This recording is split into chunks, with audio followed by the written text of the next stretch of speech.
Hello everyone, welcome to analysis of Nifty and Bank Nifty. जैसा कि हम देख सकते हैं कि निफ्टी का चार्ट है और वन डे टाइम फ्रेम है।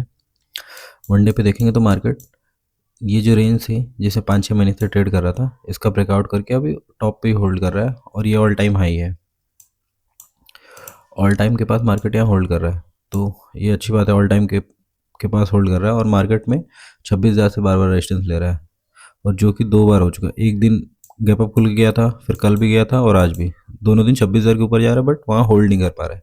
तो जिस दिन भी 26,000 के ऊपर होल्ड करना शुरू करेगा, शॉर्ट कवरिंग आ सकती है उस दिन, और मे बी उसी दिन हम ऑल टाइम हाई भी देख लें। ऐसा भी हो सकता है। तो देखिए वो दिन कब आता है, मार्केट डायरेक्टली उस दिन जाए। बट ये कि लग रहा है मार्केट न्यूज़ का वेट कर रही है कि कल आपके यूएस के जो है कि प्रेसिडेंट और चाइना के प्रेसिडेंट की मीट है। अगर उन दोनों लोगों के बीच में ट्रेड डील हो जाएगी तो मार्केट के लिए पॉजिटिव रहेगा। और आपका फेड की मीटिंग है थर्सडे को, तो दो पॉजिटिव न्यूज़ लाइनअप है। मे भी मार्केट उन दोनों का वेट कर रहा है, उसके बाद ब्रेकआउट दे।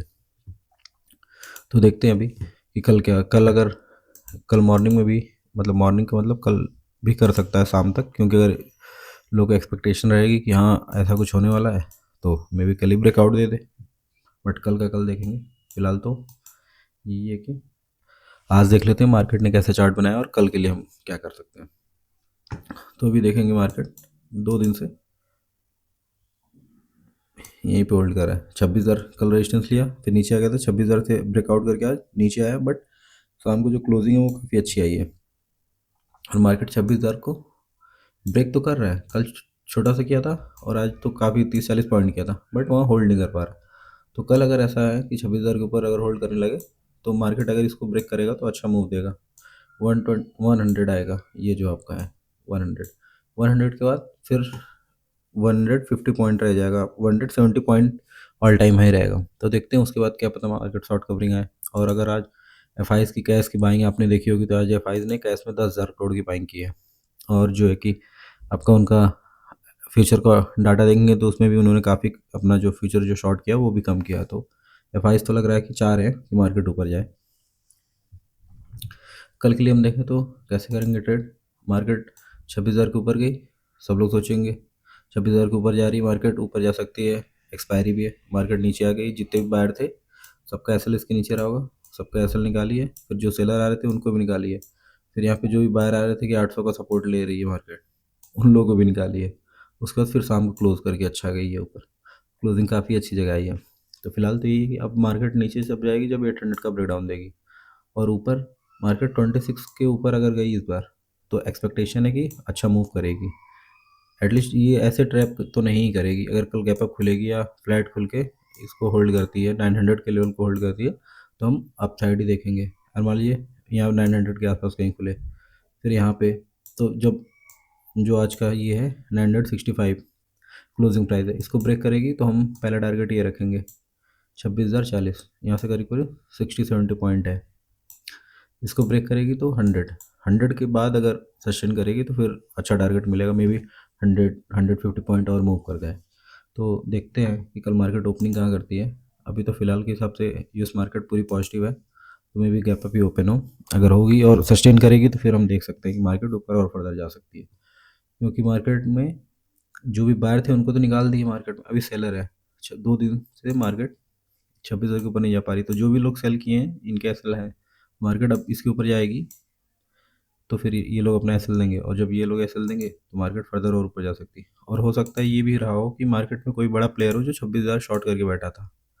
आज मंथली एक्सपायरी हो गई, वो इसलिए कल भी नहीं जाने दिया, आज भी नहीं जाने दिया, क्योंकि वो मंथली एक्सपायरी में भी शॉर्ट किया रहा हो। तो अब आज से हो गई एक्सपायरी, उसने उसके नीचे क्लोजिंग भी करा दी, तो वो तो अपना प्रॉफिट बुक करके निकल गया। मे बी अब वो फर्दर ऊपर जाने दी मार्केट को, ये भी हो सकता है। और रिटेल 2 दिन से सोच रहे हैं कि मार्केट नीचे जा रही है, 26,000 रेजिस्टेंस ले रही है, इसको नहीं ब्रेक कर पा रही, तो उन्होंने शॉर्ट कर दिया हो। तो ये भी हो सकता है। और अगर गैप अप खुल गई और सस्टेन करेगी 26,000 के ऊपर, जब तक 26,000 के ऊपर है बाइंग का ही देखना है, 26,000 के नीचे ही देखना है। और अगर फ्लैट खुल के या फिर गैप डाउन हो रही है और 900 को होल्ड करी तब भी बाइंग का ही देखना है, और 26,000 के ऊपर तो फिर मतलब ये कंफर्म हो जाएगा हाँ ठीक है मार्केट और ऊपर जा सकती है। लेकिन ऐसा भी हो सकता है कहीं मान लीजिए साइडवेज हो जाए, और ये भी हो सकता है कि मार्केट फर्स्ट हाफ में साइडवेज रहे, क्योंकि जो भी है कल आपका वहाँ पे मीटिंग है साउथ कोरिया में। तो साउथ कोरिया में है तो वो तो हमारे से पहले चलता है, साउथ कोरिया का टाइम जो कि हमसे पहले है। तो मे बी कल हमारी जो मार्केट जब चल रही होगी उसी समय भी न्यूज़ आ सकती है, क्योंकि वो लोग भी तो वहाँ पे दिन में ही मीट करेंगे। तो दिन में अगर मीट करेंगे हो सकता है लाइव मार्केट में भी न्यूज़ आ जाए, तो लाइव मार्केट में भी रिएक्ट कर सकती है मार्केट। तो इस चीज़ का भी ध्यान रखिएगा। मोस्ट प्रॉब्ली वही सेकंड हाफ में ही होगा। और अगर हम बैंक निफ्टी का देखें तो बैंक निफ्टी में तो ऑल टाइम हाई के ऊपर है और वहीं पे ट्रेड भी कर रहा है, अपने आप को होल्ड भी कर रहा है। ये ऑल टाइम था, यहाँ पे देखिए मार्केट आया फिर यहीं पे अपने आप को होल्ड कर रहा है। मार्केट लग रहा है फर्दर और ऊपर जाएगा। और बैंक निफ्टी में वॉल्यूम भी आया था करीब करीब, यहाँ पे देखिए जब मार्केट ये भी सेम पैटर्न बनाया कि 200 से रेजिस्टेंस ले रहा था मॉर्निंग में, तो लग रहा था ऊपर जाएगा, ऊपर गया, फिर वहीं से सेल ऑफ आ गया है और 58,000 को भी इसने ब्रेक किया है और 57,800 के पास से सपोर्ट लिया है।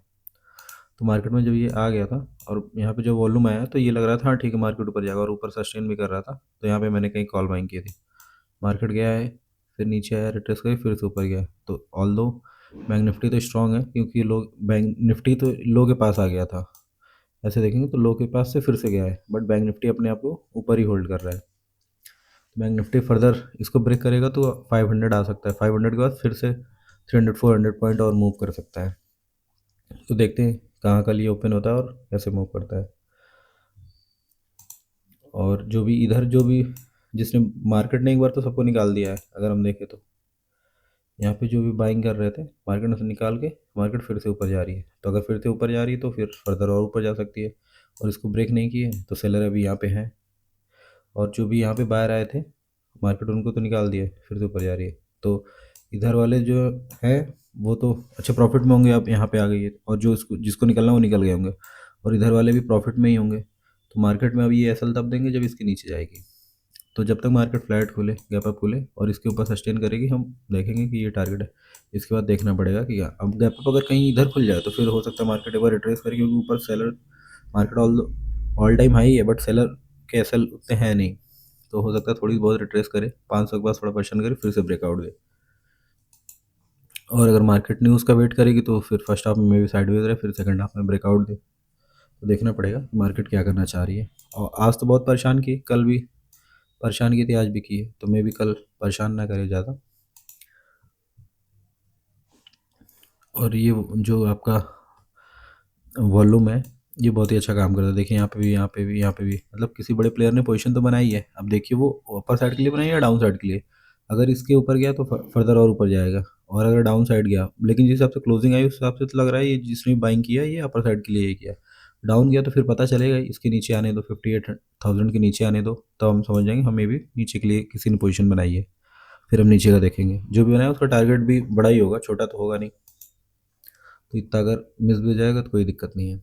और अगर एक्सपायरी के दिन मार्केट अगर मान लीजिए एक साइड मूव कर दी है, तो 12-12:30 के आसपास अगर वॉल्यूम आ रहे हैं और फिर वो रिवर्स हो रही है, तो फिर ये हम समझ सकते हैं कि मार्केट रिवर्स हो सकती है। देखिए वही हुआ है, और ये कई दिन होता है एक्सपायरी के दिन मोस्टली, कि मार्केट जैसे यहाँ पे एक साइड मूव कर दी थी, सेलर ही बैठे हैं यहाँ पे, बाहर तो आ नहीं रहे होंगे, क्योंकि ये जो सपोर्ट है इसके भी नीचे ट्रेड कर रही थी, 58,000 के भी नीचे ट्रेड कर रही थी। तो यहाँ पे सेलर ज़्यादा थे। यहाँ पे देखिए किसी बड़े प्लेयर ने बाइंग की है, वॉल्यूम आया, फिर मार्केट को पूरा रिवर्स कर दिया उसने। यहाँ पे तो क्या ही प्रीमियम देखे होंगे क्या ही मूव कर रहे थे, कैंडल मूव नहीं कर रही थी स्पॉट के, लेकिन प्रीमियम 100 पॉइंट मूव कर रहे थे। तो प्रीमियम आज थोड़ा वियर्ड मूव कर रहे थे। की बात करें तो क्लाइंट ने क्या किया, क्लाइंट ने 100 करोड़ की बस बाइंग की है। अभी इनके पास 75,000 है फ्यूचर की बाइंग। जो एफ आई उन्होंने आज अपनी शॉर्ट जो किया था उन्होंने काफ़ी कवर किया है, 15,000 अपना कवर कर लिया। जो भी उनके पास शॉर्ट में पोजीशन थी, अभी उनके पास 92 हो गई, जो कि 1 लाख के अंदर आ गई काफ़ी दिनों बाद। जो प्रो है उन्होंने ऐड किया है, अभी इनके पास 10,000 फ्यूचर शॉर्ट है, प्रो के पास 10,000 फ्यूचर शॉर्ट है, और जो एफ आई इनके पास 92,000 है। जो क्लाइंट इनके पास 75,000 लॉन्ग है। और ऑप्शंस का डेटा देखें तो ऑप्शंस में क्या किया इन्होंने, इन्होंने जो भी कॉल बाइंग की थी आज निकाल दी पूरी, 63,000 कॉल पूरा निकाल दिया। तो जिसमें से अभी इनके पास कॉल शॉर्ट हो गई है 14,000 के आसपास। और पुट की देखें तो पुट में इन्होंने 53,000 बुक किया है। तो मार्केट ऊपर नीचे गई तो इन्होंने अपनी पोजीशन कट की है। और जो प्रो है उन्होंने क्या किया, उन्होंने 1,52,000 बुक कर लिया। मतलब कॉल इनके पास जितनी भी लॉन्ग थी पूरी निकाल दी। तो इनके पास अभी क्या हो गया, 20,000 शॉर्ट है। एफ के बाद भी कॉल शॉर्ट है और प्रो के बाद भी कॉल शॉर्ट है। और प्रो ने क्या किया, जो भी इनके पास पुट की बाइंग थी उसको भी इन्होंने बुक किया 12,000, तो इनके पास पुट बाइंग है। इनके पास 1,78,000 एफ के पास 1,78,000 और इनके पास 74,000, तो मतलब इनके पास पुट बाइंग है। प्रो और एफ दोनों की पोजीशन सेम है भी है। और जो क्लाइंट उन्होंने क्या किया है, उन्होंने 2,27,000 कॉल बाइंग की है कल के लिए और 50,000 पुट बाइंग की है। तो इनके पास net to net put short है और कॉल बाइंग है। ये इन दोनों के अगेंस्ट है, ये पूरा पूरा मतलब ये बुलिश है और ये बियरिश है। तो देखते हैं अभी मार्केट कैसे जाती है। मोस्टली इनके अगेंस्ट ही जाती है। प्रो जिस साइड हो जाते हैं उस साइड ही मार्केट मूव करती है। प्रो तो अभी के हिसाब से लग रहा है बियरिश है। तो देखते हैं कल। और मार्केट ऐसे क्लोज की है, लग नहीं रहा है कि बियरिश है, बट इनका डाटा देख के तो ऐसे लग रहा है कि ये कल के लिए बियरिश है। तो देखते हैं। मंथली एक्सपायरी तो अभी ख़त्म हो गई। देखते हैं कल फ्रेश डाटा बनेगा तो फिर क्या होता है, क्या पता ये जो पोजीशन है ये इन्होंने क्लोज की हो। लेकिन नेट टू नेट तो अभी इनके पास ये पोजीशन है। तो कल देखना पड़ेगा कि अगर 26,000 के ऊपर अगर सस्टेन करेगी तो फिर ये डाटा के अकॉर्डिंग नहीं, प्राइस एक्शन के अकॉर्डिंग ट्रेड करिए। बाकी वीडियो अच्छा लगा तो लाइक करिए, शेयर करिए, सब्सक्राइब करिए। Thank you.